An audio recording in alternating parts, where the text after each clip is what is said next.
Selamat sore pemirsa, kita bertemu lagi dalam Dialog Publik. Bagaimana kabar Anda sore ini? Semoga dalam keadaan sehat selalu. Pemirsa, Anda sudah tahu dari minggu lalu kita mengalami asap yang luar biasa. Mungkin beberapa dari Anda merasa sesak napas, mata pedih dan sebagainya akibat asap.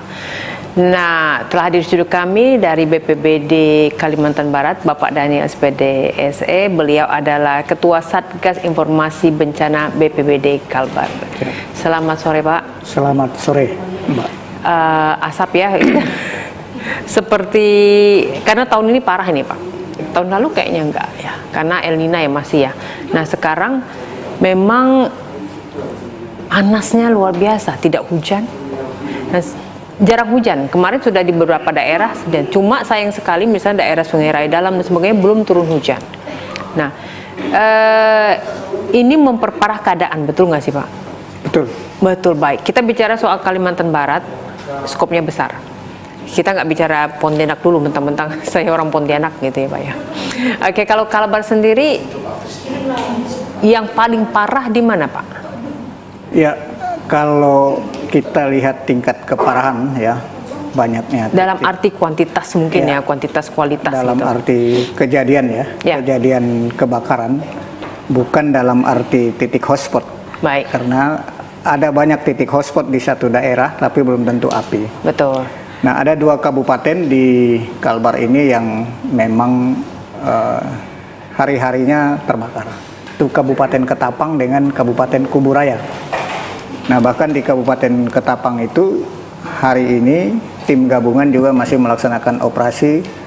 Kalau tidak salah ini adalah hari yang ke-10.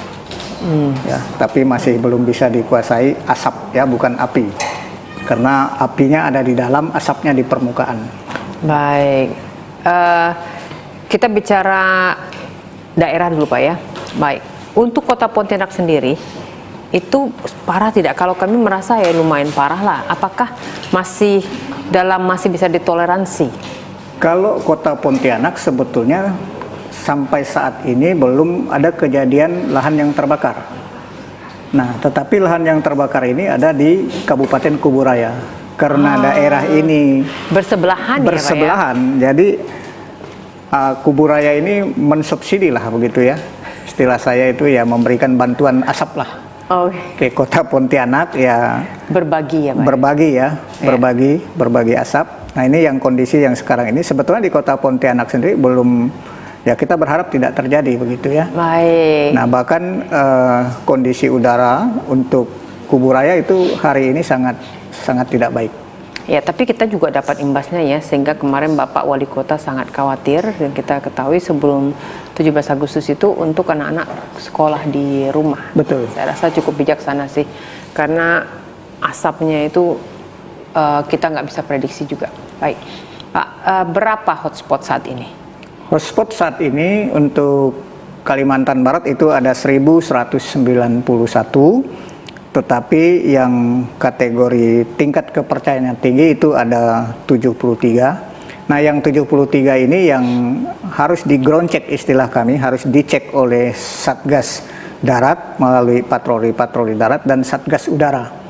Kalau di antara 73 titik ini ada api, maka di situ dilakukan operasi pemadaman. Baik. Nah, operasi pemadaman ini juga dilihat kalau memang di TKP sumber air sulit, kemudian akses jalan juga sulit, dan luasannya cukup luas, maka itu harus dilakukan operasi Satgas Udara. Baik, nah kita lihat ada visual juga, Pak. Ini kondisinya. Ini kalau orang nggak tahu, Pak, itu bertanya-tanya. Ini api sudah padam disiram terus.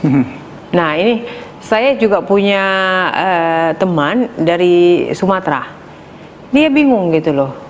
Udahlah, pergilah, udah selesai, cari tempat lain lagi apinya. Nah, yang tidak paham seolah-olah boros-boros air gitu loh. Nah, apa sebetulnya tantangan terbesar ketika menangani api? Iya, jadi kalau kita lihat visual ini, ini sebetulnya kebakarannya terjadi di lahan gambut. Nah, kalau di lahan gambut itu api di permukaan memang tidak ada, tetapi sesungguhnya api itu ada di dalam. Nah, gambut di Kalimantan Barat itu berkisar dari 1 sampai 10 meter ya kedalamannya, maka kalau kita melihat kondisi gambut di Kalimantan Barat, kita tidak hanya menggunakan selang untuk memadamkan api, tetapi menggunakan suntik gambut. Suntik gambut kita variasinya panjangnya berbeda, satu dan bervariasi sekali. Yang terpendek itu 5 meter, yang terpanjang itu ada 10 meter. Tetapi Baik. itu pun kadangkala masih sudah dimasukkan, ternyata itu masih dalam lagi begitu. Baik, jadi itu hotspotnya Pak ya. Ya. Nah, Pak Gubernur sangat concern, sangat khawatir dengan hal ini tadi, sehingga pada tanggal 23 saya informasikan kepada pemirsa akan diadakan rekayasa cuaca. Betul. Weather engineering ya. Rekayasa cuaca dari tanggal 23 sampai 31. Satu. Apa sebetulnya rekayasa cuaca? Apa yang mau dilakukan? Jangan sampai pemirsa berpikir ini rara gitu Pak, tindakan. Ya. Yang aneh-aneh gitu. Ya. Jadi apa? Jadi begini, ini yang harus dipahami oleh masyarakat ya. Jadi banyak istilah awamnya ini kan membuat hujan buatan. Ya. Sebenarnya bukan membuat hujan, tapi ini kan garam-garam yang disemai ini sebetulnya melihat juga awan berpotensi hujan atau tidak. Jadi ini sebetulnya bukan juga tiba-tiba kita mencurahkan air, tidak, tapi menaburkan garam dengan harapan awan ini bisa, garam yang ditabur di awan ini bisa menghasilkan hujan. Nah, tentu ini ada penjelasan akademisnya ya dari pihak BRIN ya. Nah, kalau ini bisa saja terjadi hujan, bisa saja tidak. Tetapi inilah salah satu ikhtiar. Upaya yang harus kita lakukan. Nah, maka di dalam komando penanganan karhutla ini, selain ada Satgas Udara, Satgas Darat, ada Satgas Gakum, ada juga Satgas Doa. Nah, Satgas Doa ini yang berkomunikasi dengan yang di atas. Karena upaya yang sudah dilakukan secara manusia, tetapi kan kembali kepada yang di atas. Setuju saya. Ya. Karena banyak hal-hal yang kadang-kadang tidak bisa dibuktikan secara sains ya Pak ya. Betul. Saya pernah bicara dengan Bupati Kayung Utara, Pak Citra itu. Luar biasa. Mereka menanganinya dengan melepaskan kodok. Dan itu terjadi. Habis itu hujan lebat luar biasa. Jadi memang kalau kita bicara soal cuaca, ada beberapa hal yang mungkin makanya diperlukan Satgas Doa dan sebagai orang mungkin tidak mengerti ini apa gitu. Jadi memang ada yang di luar upaya manusia lah. Ya, betul. Ya, selain itu juga memang ada kearifan-kearifan lokal. Betul. Daerah-daerah seperti tertentu tadi ya, seperti melepaskan kodok. Ya. Kemudian ada juga di daerah Kabupaten Landa itu ada semacam, kalau bahasa daerahnya itu tongkok kame namanya. Jadi tongkok kame itu semacam gundukan tanah. Kalau itu dibuang ke sungai maka akan terjadi hujan. Walaupun secara ilmiah itu tidak bisa dibuktikan, tetapi memang terjadi biasanya. Terjadi. Ya, inilah kearifan-kearifan lokal. Maka kami sebagai petugas di lapangan, selain berikhtiar secara ilmiah, juga Satgas Doa harus jalan. Kemudian kearifan lokal kita dorong. Kearifan lokal, baik. Nah, kalau Perda nomor 1 tahun 2022 itu juga menghargai kearifan lokal, Pak. Betul. Nah, bukannya tidak boleh membakar. Boleh. Boleh. Nah, 2 hektar maksimal. Kalau nggak salah ya di perdanya Pak ya. Ya. Karena juga perda itu memperhatikan dan sangat menghormati kearifan lokal. Betul. Tapi apa yang terjadi adalah di lapangan ini kurang diawasi sehingga akhirnya merembet. Nah, apakah prosedur untuk boleh membakar lahan selama sebesar 2 hektar itu bagian dari apa yang terjadi sekarang gitu loh Pak? Sebenarnya tidak juga ya. Karena kalau kan harus izinkan itu Pak. Betul. Ya? Jadi kalau Perda nomor 1 tahun 2022 itu tentang pembukaan ladang berbasis kearifan lokal. Betul. Saya ini kebetulan latar belakang saya anak seorang petani. Saya tahu persis kalau namanya petani padi ya, atau tidak mungkin sampai 2 hektar. Dan biasanya itu tidak dilakukan di tanah gambut, tapi di tanah mineral. Dan dalam kearifan lokal itu sendiri ada aturan itu? Ada aturan itu, dan itu harus bercocok tanam di tanah mineral, bukan di tanah gambut. Karena dan kalau tanah mineral ini ketika dilakukan pembakaran, pagi dibakar, sore sudah hilang asapnya. Ya. Nah, kemudian ukurannya sangat bervariatif. Jadi 2 hektar itu sebetulnya sudah cukup. Sudah cukup banyak, dan mungkin dari 10 orang mungkin 1 yang bisa punya 2 hektar. Mungkin kalau dia mau menanam sayur-sayuran dan lain sebagainya. Tapi kalau untuk padi itu tidak sampai 2 hektar. Nah, yang menjadi masalah ya, masyarakat ini sebetulnya kan di dalam Perda nomor 1 tahun 2022 ini sudah diatur mekanisme membakar. Harus dibuat sekat bakar dan lain sebagainya. Dan yang lebih penting adalah mereka melapor ketika akan melakukan pembakaran. Ada prosedur kepada, ya Pak ya? Iya, prosedurnya kepada kepala desa, kepada Babin Kantipmas jika ada, Babinsa. Tujuan melapor itu sebetulnya supaya kepala desa memberikan instruksi kepada masyarakat yang ada di kampung itu untuk bersama-sama membantu. Ya. Nah, itu yang terjadi beberapa hari yang lalu. Ada salah satu petani yang menjadi korban di Kapuas Hulu. Karena membakar suami, istri, dan bahkan anak yang usia 9 tahun. Nah, jadi pada waktu membakar angin kencang, tidak terkendali. Nah, jadi sebetulnya bukan melarang membuat ladang, tapi bagaimana membakar ini dikendalikan begitu. Jadi Bapak mau bilang saat ini misalnya jadi di Kuburaya, itu bukan bagian dari proses kearifan lokal yang tercantum dalam Perda nomor 1 2022 ya Pak ya? Indikasinya seperti itu. Baik. Jadi penyebabnya siapa atau apa Pak? Nah, disengaja, tidak disengaja? Kalau kita melihat ada unsur kesengajaan, tetapi siapa yang menyuruh, siapa yang melakukan, tentu ini sudah kita dorong kepada Satgas Gakum untuk melakukan penyelidikan. Nah, Satgas Gakum ini juga tidak bisa berdiri sendiri, tidak bisa bekerja sendiri. Harus ada instansi terkait. Instansi terkait ini misalnya teman-teman di BPN dan lain sebagainya, untuk terutama ini untuk mengetahui ini punya siapa sih lahan ini. Nah kan, kalau kita sudah tahu misalnya ini pemiliknya si A, kita tanyalah si A ini. Bukannya mudah Pak? Ini lahan punya siapa? Tinggal pergi ke BPN sudah ketahuan. Ya, tidak semudah membalik telapak tangan ya. Karena untuk bersinergi ini jangankan lintas instansi. Ya. Suami istri saja kadang-kala silang pendapat sampai tidak ada kesepakatan. Saya orang awam simpel Pak, mau tahu ini pergi ke BPN, tinggal telepon Pak BPN. Betul. Ini di apa lotnya berapa, nomor sekian, derajatnya berapa, tahu itu pemiliknya. Itu bisa terjadi apabila punya komitmen yang sama, persepsi yang sama. Ibarat orang suami istri, ketika komitmennya sama, dia bersinergi dan bisa mendapatkan kesepakatan. Tapi kalau suami maunya ini, istri maunya ini, ya akhirnya cerai dan tidak ada kesepakatan. Jadi bagaimanapun sinergisitasnya harus lebih ditingkatkan. Betul. Baik, siapa sebetulnya dan terlibat? Tidak boleh ego sektoral. Baik, nah kita nggak boleh ego sektoral ya Pak ya. Baik, ketika menangani kejadian seperti ini, BPBD itu bagian dari akibatnya ya Pak ya, ditangani. Penanganan dampak. Penanganan dampak ya Pak ya. Baiklah. Nah, sebetulnya siapa saja yang terlibat dalam penanganan kebakaran hutan dan lahan ini? Ya, kalau kita Gakum, BPBD. Penanganan di bidang apa itu? Baik, penegakan hukum. Kok kita penegakan hukum soal, ya. Kalau Gakum penegakan hukumnya ini ya Gakum. Rekan-rekan yang ada di Polda, begitu ya. Tetapi kalau bicara penanggulangan, seluruh masyarakat.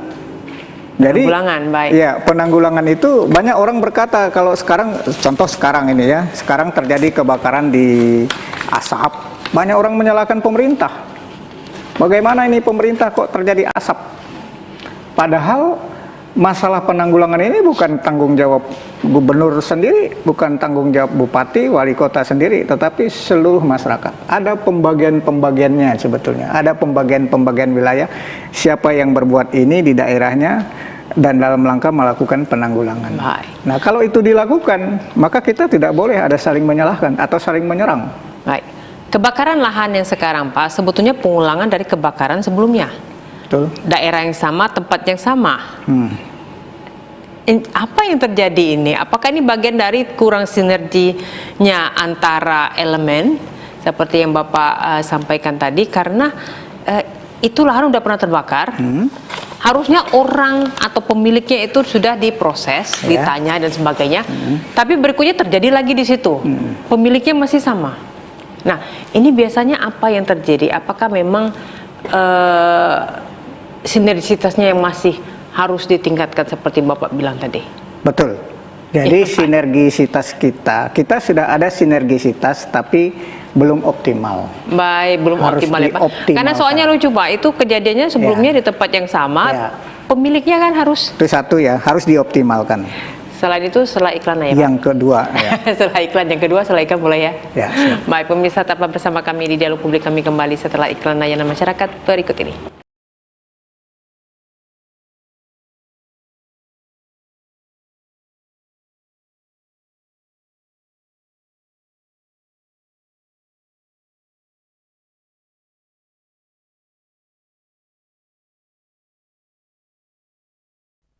Kita kembali lagi di Dialog Publik. Jadi Pak Daniel tadi yang pertama memang sinergisitasnya harus lebih dikuatkan lagi untuk penanganan seperti ini.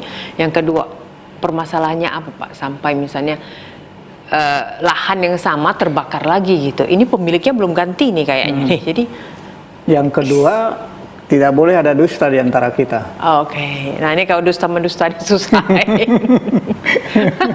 Betul. Ini selalu tidak boleh ada dusta di antara kita. Tidak boleh ada dusta di antara kita. Kalau A bilang A, B bilang. Tapi suami istri aja bisa ada dusta di antara Betul, kita, apalagi terjadi perselingkuhan kan? Antar instansi ya Pak ya? Iya. Jadi tidak boleh ada perselingkuhan.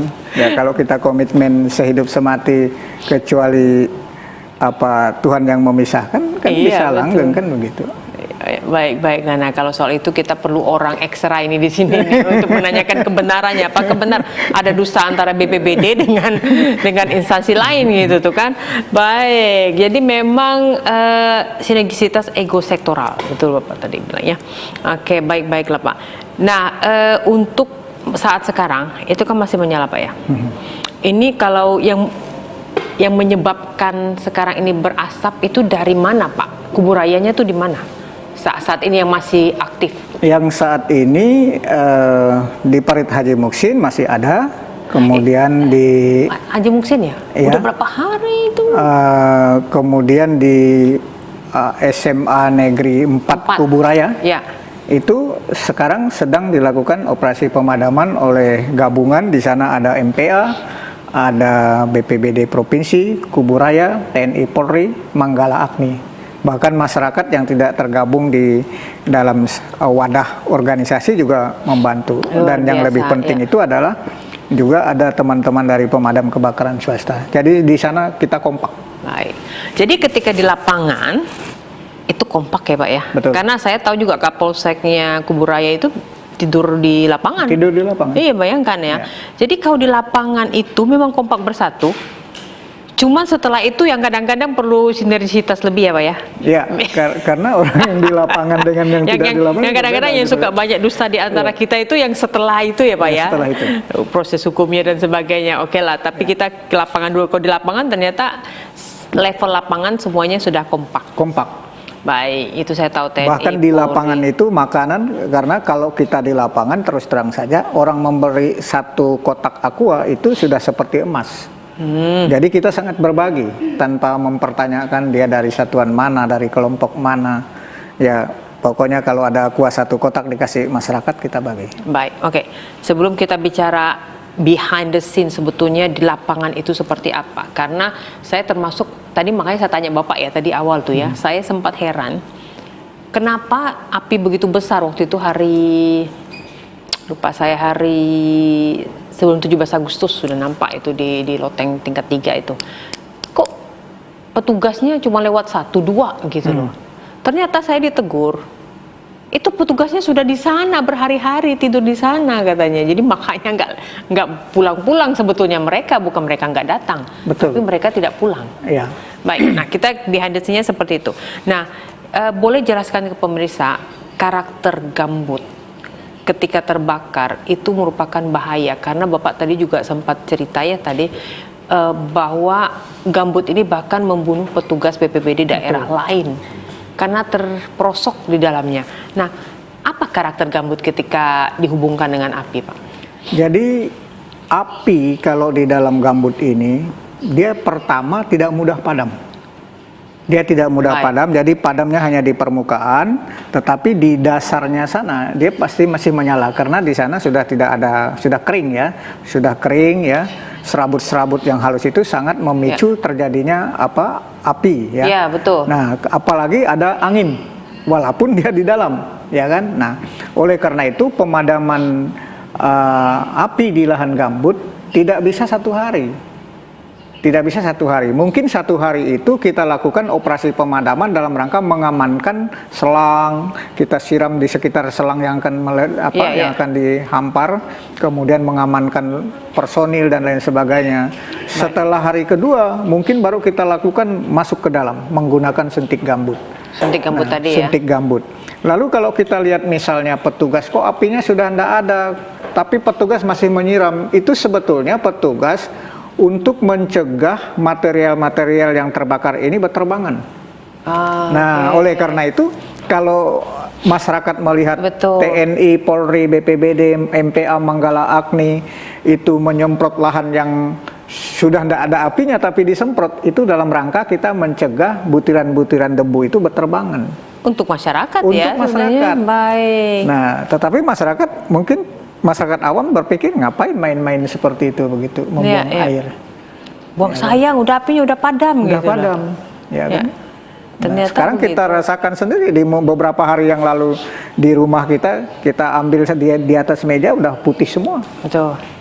Baik. Nah, itu karakter dari gambut ya, Pak ya? Ya. Baik. Nah, sekarang karakter dari gambut ini sendiri, nah itu kan dia tidak semua daerah ya, tapi memang yang sering terbakar itu memang gambut kah, Pak? Ya memang yang penyebab asap dan sebagainya memang lahan gambut ya? Betul. Yang penyumbang asap itu sebetulnya kebakaran yang terjadi di lahan gambut. Karena di lahan gambut ini di dasarnya sana banyak tumbuhan-tumbuhan yang sudah mati puluhan tahun. Jadi sangat mudah apinya tidak menyala tetapi dia menghasilkan asap. Dan di lahan gambut inilah banyak petugas kita baik TNI, Polri bahkan dari BPBD yang menjadi korban.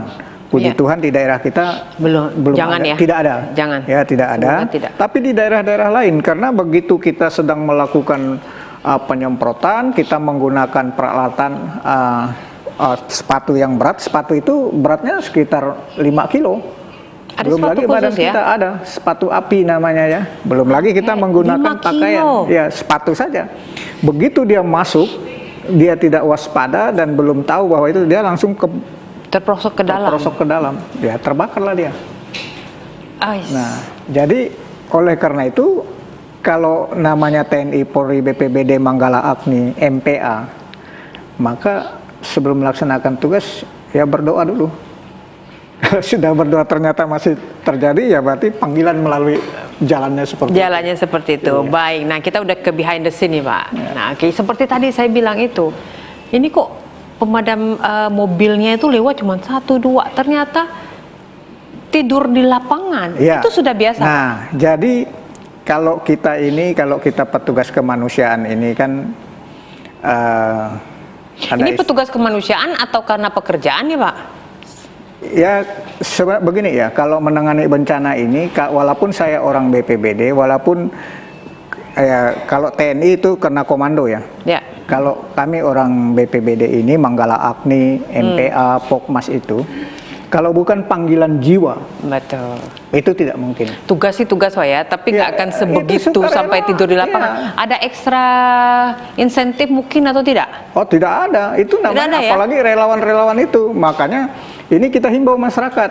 Kalau misalnya ada relawan memadamkan api, ada petugas BPBD, termasuk teman-teman TNI dan Polri, ya kalau memang kita punya kemampuan memberi satu kotak aqua, silakan. Bagi kami itu sudah mungkin itu yang banyak pemirsa tidak tahu, ternyata tidak ada uang operasional istilahnya ya, tidak ada insentif khusus gitu kan. Untuk petugas tidak ada. Tidak ada ya. Tetapi biaya misalnya untuk BBM dan lain sebagainya, itu tetap ada. Operasional kendaraan operasional dan sebagainya. Itu tetap ada. Baik, tapi untuk petugas sendiri memang tidak dibutuhkan hal lebih dari sekedar ini pekerjaan saya. Iya, tapi panggilan jiwa. Panggilan jiwa luar biasa. Panggilan Ibu Pertiwi gitu. Ini pemirsa itu di sekitar kebakaran itu mudah-mudahan ada yang kelebihan rezeki. Iya. nasi, bolehlah kotak gitu. Ternyata tidur di sana petugas-petugasnya. Pak. Betul, beberapa hari yang lalu petugas BPBD dengan Manggala Agni, kemudian TNI dan Polri datang sekelompok beberapa orang menyerahkan nasi kotak. Waduh, rasanya kita makan di restoran.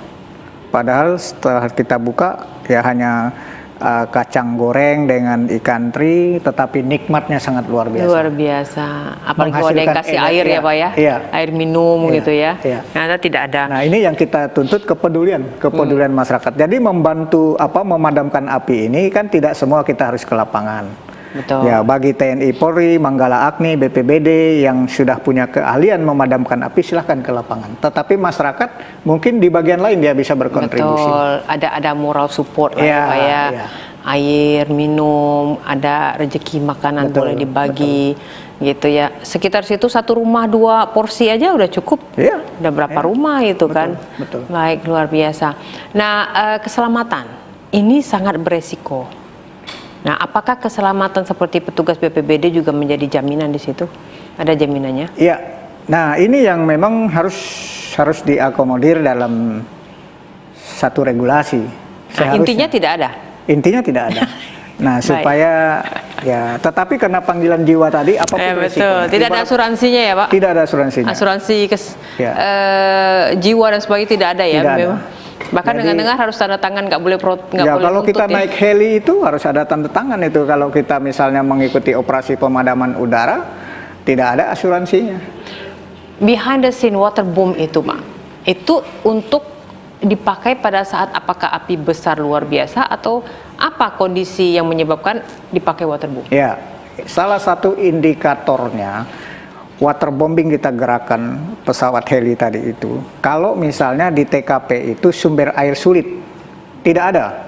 Kemudian jauh. Saat Kemudian ini? akses jalan tidak ada. Ya, saat ini gimana Pak Dhani? Nah, saat ini kenapa waterbombing digunakan misalnya seperti di Parit Haji Muksin, kita Ya. juga gunakan waterbombing, kemudian di beberapa tempat di Ketapang gunakan waterbombing, itu karena luasan lahan. Luasan lahan yang terbakar sudah sangat luas, sedangkan selang yang dimiliki itu mungkin panjangnya paling panjang itu 200-300 meter. Oh. Nah, kalau kita menggunakan itu kan disambung Ya, bisa lah sampai 500 itu, meter. ya. Sehingga untuk mempercepat, maka gunakan waterbombing. Oke, waterbombing itu area coveringnya berapa? Area pemadamannya? Covernya, ya. Nah, ini sebetulnya relatif lah itu ya. Oke. Ya, jadi tidak bisa dipastikan ada sekian meter persegi yang bisa dia padamkan, tetapi intinya air yang diambil itu kemudian dicurahkan dengan teknologi yang sedemikian rupa menyiram. Nah, tetapi itu harus dipahami juga oleh masyarakat, walaupun dia sudah di waterbombing, apinya belum tentu bisa padam secara keseluruhan. Karena kan ketika di waterbombing ini jatuhnya air itu seperti air hujan begitu. Ya. Seperti air hujan. Nah, makanya kalau TKP itu tidak sulit ditempuh oleh Satgas Darat, setelah di waterbombing maka Satgas Darat masuk lagi untuk mengklirkan. Baik, jadi tetap harus dibantu Satgas Darat ya Pak, Betul. tidak hanya udara. Betul. Nah baik, jadi untuk waterbombing itu masyarakat kan berpikir begini Pak, waterbombing aja semuanya udah. Mungkin mereka tahu tidak kosnya waterbombing itu, saya juga pernah dengar satu kali naik itu puluhan juta. Ya, nah Aduh. ini juga yang karena waterbombing ini kan pihak ketiga ya. Iya betul. Pihak ketiga, Baik. jadi segala sesuatu yang dilakukan itu berdampak pada akibatnya adalah keuangan. Betul. Nah ini juga menjadi perhitungan pemerintah kalau itu memang bisa dilakukan pemadaman melalui darat, kenapa harus di waterbombing? Betul. Untuk menghemat lah begitu ya. Baik. Ya. Oke. Sejauh ini Pak, untuk kebakaran di Kuburaya dan sebagainya, apakah ada indikasi bisnis? Karena beberapa tahun yang lalu kebakaran di Kota Pontianak ya, musim panas juga, itu terindikasi misalnya ada perusahaan-perusahaan developer itu yang untuk buka lahan, untuk perumahan dan sebagainya. Apakah bisa dibedakan ketika kebakaran itu terjadi disengaja untuk bisnis atau disengaja untuk pertanian? Apakah bisa dibedakan? Iya, jadi ini sebetulnya bukan hanya terjadi di Kuburaya, bukan hanya terjadi di Pontianak. Pontianak, tetapi hampir di semua kabupaten dan kota itu berpotensi terjadi. Dan ini kembali sebetulnya kepada moralitas masyarakat. Baik. Apakah masyarakat mau dibayar sekian oleh pihak tertentu untuk mencapai keuntungan tertentu misalnya, ya, lalu mengorbankan anak dan istrinya, karena anak dan istrinya kan tidak mungkin dipindahkan oksigen yang dia hirup begitu. Nah ini tergantung kepada masyarakat, harus sadar. Kalau kita tidak boleh misalnya demi keuntungan sesaat kemudian anak istri Saya malah dikorbankan. berpikir kalau diajak, misalnya Bapak ngajak saya nih, juga bakar lahan saya nih untuk perumahan, nanti saya kasih uang. Saya nggak mau pun sebetulnya lebih baik kalau saya juga melaporkan kepada pihak BPBD misalnya, Pak hati-hati Pak, di daerah sini ada yang ngajak saya, suruh saya untuk bakar Pak. Harusnya bisa ya laporan masyarakat. Boleh. Bisa tidak dirahasiakan kalau informasi-informasi seperti ya kalau itu pastilah di Satgas penegakan hukum, pasti yang namanya pelapor bisa dilindungi dilindungi kalau yang dilaporkan tidak hoax. Jadi tidak hanya ketika diajak menolak sampai di situ saja. Harus ada keberanian masyarakat menolak. Harusnya mengungkapkan lapor Pak, saya itu diajak oleh perusahaan ini untuk membakar. Betul. Kan gitu kan. Ya. Nah, sehingga bisa dicegah. Berikutnya. Nah, jangan justru dia mau begitu. Nah, ini yang peran masyarakat ini yang saya katakan tadi. Peran masyarakat ini luas. Ya, termasuk tadi ketika diminta oleh seseorang untuk melakukan pembakaran untuk kepentingan pribadi, kemudian dia dibayar, lalu dia mau, nah itu salah satu masyarakat yang menurut kita bukan berperan bagus. Jadi selalu ada kemungkinan ya Pak ya, kebakaran kayak di Kuburaya itu misalnya memang ada perusahaan yang mau buka komplek baru, perumahan baru, atau juga untuk pertanian, selalu ada ya kemungkinan itu bisa saja ada ya, karena memang membakar ini cara yang lebih murah. Biasa. Ya, cara yang lebih murah, ya kan, tidak perlu kos banyak. Ya. Ada juga yang bilang itu karena mungkin cigarette butts, puntung rokok, itu bisa. Jadi memang atau itu cuma klise. Kebakaran ini ada banyak ya, ada kesengajaan, ada kelalaian. Yang termasuk kategori kelalaian ini misalnya ketika seseorang jalan merokok tanpa sadar dibuang puntung rokok di musim kemarau begini, kebetulan jatuhnya di rumput yang sudah kering, itu bisa menimbulkan kebakaran. Yang kedua, kenapa kebakaran terjadi di sekitar pemukiman penduduk misalnya? Itu karena banyak ya masyarakat membakar sampah pada sore hari, kemudian dia bakar, dia tinggalkan, angin kencang bertiup, dan material yang terbakar itu terbang kemana-mana. Baik. Nah itu makanya kita petakan, ada lahan kosong yang terbakar, ada pemukiman, ada perkebunan. Saat ini apa lahan kosong? Tiga-tiganya ada. Di Kalbar ya? Di Kalbar ya? Iya, kalau di Kuburaya ini apa Pak? Lahan kosong. Lahan kosong ya. Oke, jadi sekarang lahan kosong. Oke, baik Pak, kita lanjutkan kembali setelah iklan layanan masyarakat berikut ini. Pemirsa, kami kembali setelah iklan layanan masyarakat berikut ini.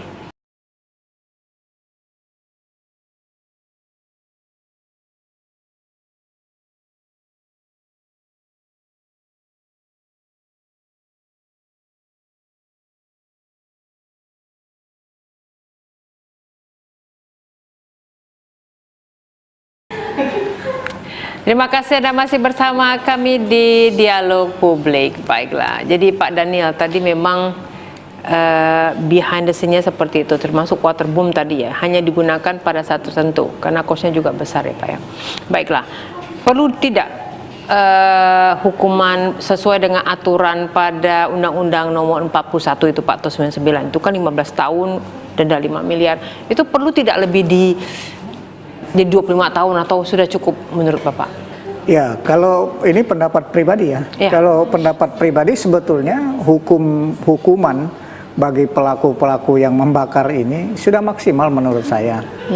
Tinggal sebetulnya regulasi ini ditegakkan, diimplementasikan, dikawal ya supaya ada efek jerah.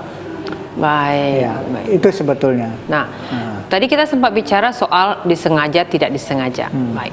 Nah, ada juga yang bilang bahwa gambut itu bisa terbakar dengan sendirinya karena panasnya matahari, sehingga tidak ada yang bisa disalahkan.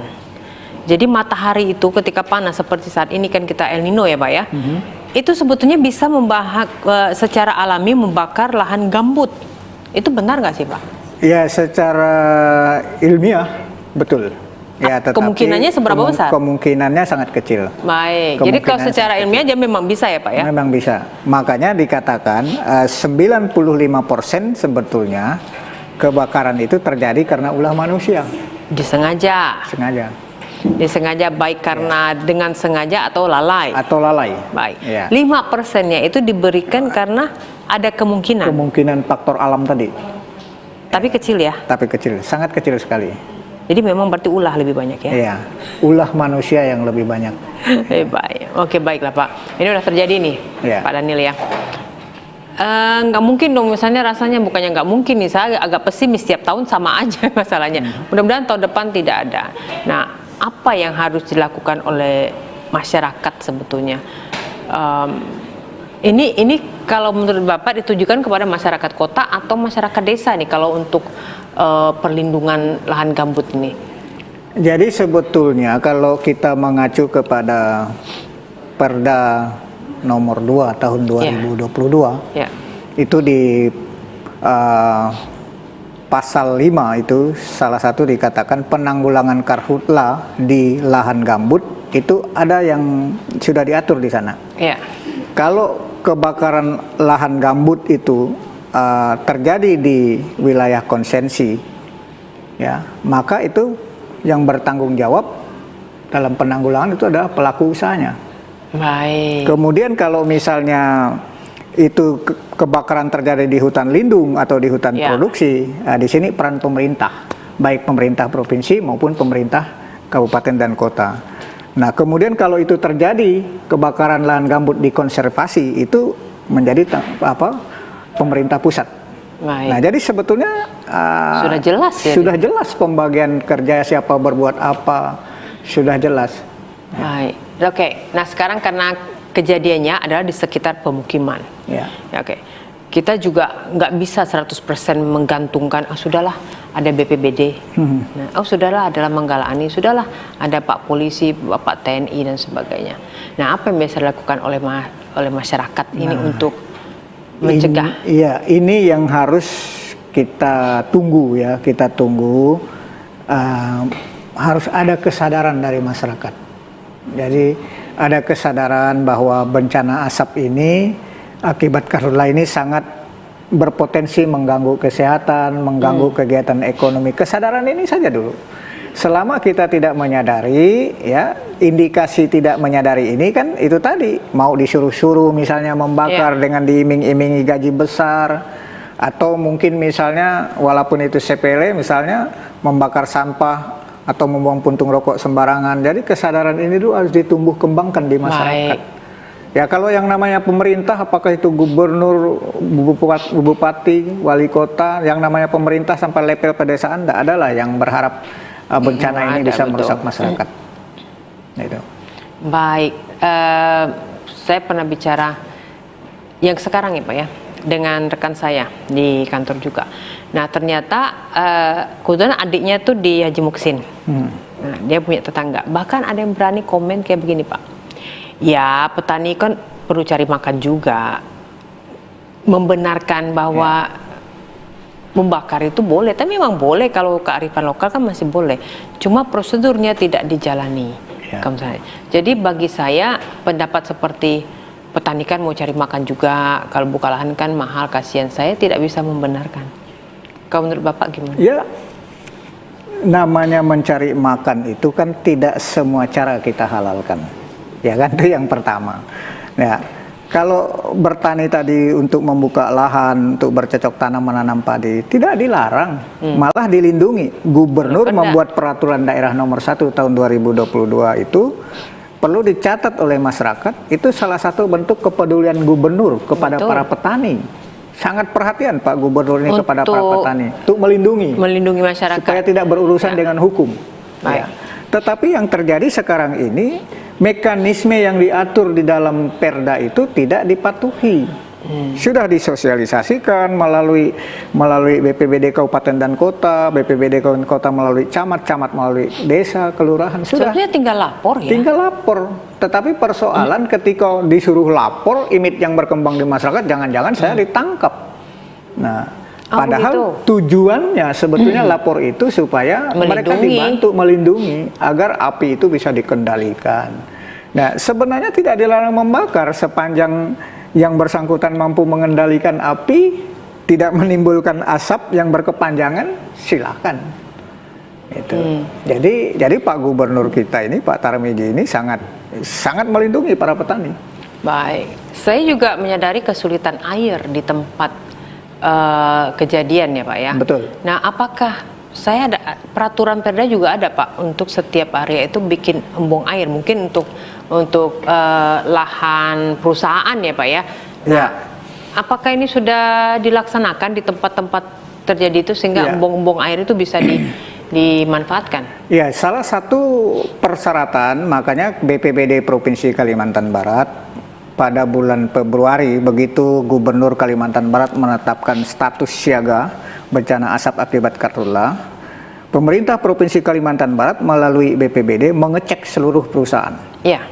Kesiapan mereka, peralatan pemadamannya ada ndak, kemudian personilnya ada ndak, termasuk embungnya ada ndak. Nah, ini harus dicek semua. Walaupun di lapangan mungkin ya ada yang belum sesuai dengan harapan, misalnya mungkin peralatannya belum lengkap, tetapi secara umum peralatannya sudah ada. Nah, yang menjadi masalah dibuat embung pun di musim kemarau ini, bahkan sekarang sekat kanal itu dibuat oleh rekan-rekan kita dari BRG, tapi kering semua. Sekarang sungai juga kering. Nggak ada ya airnya ya. Oleh karena itu masyarakat juga harus pahami kenapa petugas di lapangan ramai, peralatan mobil banyak tapi tidak bertindak, akhirnya nggak ada. Nah, ini juga yang menjadi masalah. Nah, yang di lapangan ya sekarang ini. Nah, sekarang ini dalam upaya penanggulangan bencana ini kan ada 5 unsur yang harus bekerja sama. Jadi pemerintah, masyarakat, dunia usaha, media termasuk TPRI ini, dan perguruan tinggi. Kita menunggu inovasi dari perguruan tinggi ini, apakah ada teknologi memadamkan api tanpa air. Ini kita tunggu.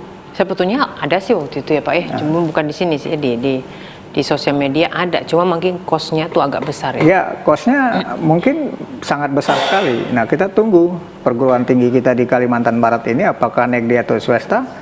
Betul. Ada nggak inovasinya misalnya? Ini memang harus kerjasama ya. Inovasi fokus mungkin. Karena kita ini sekarang ini peralatan siap, personil siap, air nggak ada. Ya kan? Bukan nggak mau kali ya Pak ya, memang airnya nggak ada gitu ya. Nah, ya kan, semua satgas bergerak, satgas doa bergerak. Semua satgas pengennya pulang cepat ya, tapi nggak bisa. Ya, maka bagi orang BPBD itu selang itu istri pertama. Baik. Betul. Udah siap-siap ya, ini di rumah. Udah berapa hari nggak pulang petugas lapangan? Seperti malam tadi saya melihat teman-teman dia berangkat jam 2 siang kemarin, pulang jam 10 pagi tadi. Coba bisa bayangkan, dia korbankan istrinya dan saya yakin istrinya juga was-was jangan-jangan suami saya bagaimana misalnya, apalagi ada misalnya yang mengidap asma, mengidap jantung dan lain sebagainya kan, ini beresiko. Mungkin masyarakat boleh lah ya tadi ya Pak ya, kalau ada nah minimal bantuan masyarakat itu tadi lah, ketika tim pemadam itu TNI, Polri, BPBD, Manggala Agni, MPA ya, kalau bisa misalnya membawa rebus ubi, tidak perlu kita bicara kue yang bagus-bagus lah, ubi, keladi, minum dan sebagainya. Minuman air karena putih. Memang itu bagian dari tugas. Saya sendiri mengalami. Jadi kalau di lapangan itu ikan teri saja, sambal goreng ikan teri dengan kacang orang kasih, itu nikmatnya luar biasa. Ya. Kasihan. Oke, baiklah. Jadi itu memang susah memadamkan api di lahan gambut. Ya. Pak ya. Dan memang saya bisa simpulkan berarti ini memang perbuatan manusia lah. Nggak bisa ya kita pakai alasan terbakar sendiri saat ini. Nggak bisa. Nggak bisa. Jadi memang kerjasama juga diperlukan dari lintas sektoral, termasuk dari universitas untuk menemukan inovasi-inovasi baru dalam menghadapi. Nah, ini masih ada apinya Pak di beberapa daerah sekitar sini deh, Kuburaya itu. Di SMA 4? Masih ada. Oh. Kemudian di Ketapang sekarang teman-teman BPBD Ketapang, TNI Polri, Manggala Agni, Pokmas di sana sedang berjuang juga. Baik, yang di Haji Muksin sudah padam? Api di permukaan sudah tidak ada, tinggal asap dan dilakukan penyemprotan bagaimana debu-debu ini supaya tidak mengganggu kesehatan masyarakat. Oke, Nah baik. ini juga menjadi harus diapresiasi oleh masyarakat. Jadi bukan main-main air. di sana. Main air, udah tahu kurang air kok, ini abu udah padam, ternyata tidak. Iya. Baik, luar biasa. Jadi memang ini kalau besok ini apakah ada rencana-rencana khusus, Pak? Apa selanjutnya? Ya, di BPBD itu ada namanya briefing. Oke. Jadi nanti malam itu briefing jam 7 sampai jam 8 mengevaluasi Satgas Udara, Satgas Darat seluruh Kalimantan Barat ini apa yang dilakukan. Baik. Apa yang terjadi. Kemudian jam 7 pagi sampai jam 8 pagi memfinalisasi. Misalnya di Kuburaya masih ada api tapi ternyata hujan, maka dipinalkan di situ tidak dilakukan operasi. Jadi setiap hari kita ada briefing. Ada briefing ya setiap hari? Ada briefing. Baik, ini SMA 4 masih nih Pak? Masih. Pada istilahnya mengkhawatirkankah atau sudah hampir padam atau? Ya karena ini kan fasilitas sekolah ya. Karena ini kan dia, ini di SMA-nya atau di dekat? Di sekitar SMA itu. Tapi belum sampai ke SMA-nya Pak ya? Sudah sampai itu. Aduh. Bahkan SMA itu dulu kan pernah terbakar. Makanya SMA 4 ini oleh BPBD Provinsi dijadikan sebagai sekolah siaga.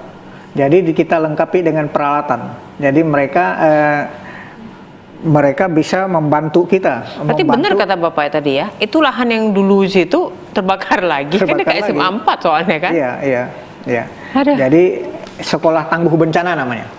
Jadi SMA 4 dipersiapkan ini dipersiapkan. Ya, kita perlengkapi dengan peralatan, dengan pakaian yang ya seperti pemadam, layaknya pemadam.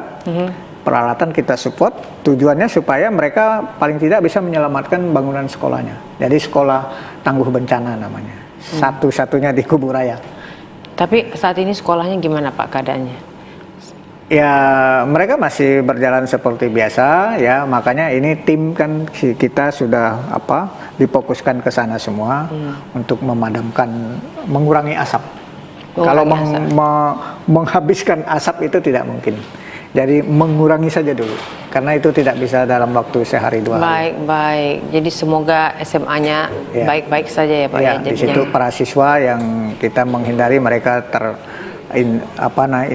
penyakit ISPA gitu ya. Iya, betul, baik.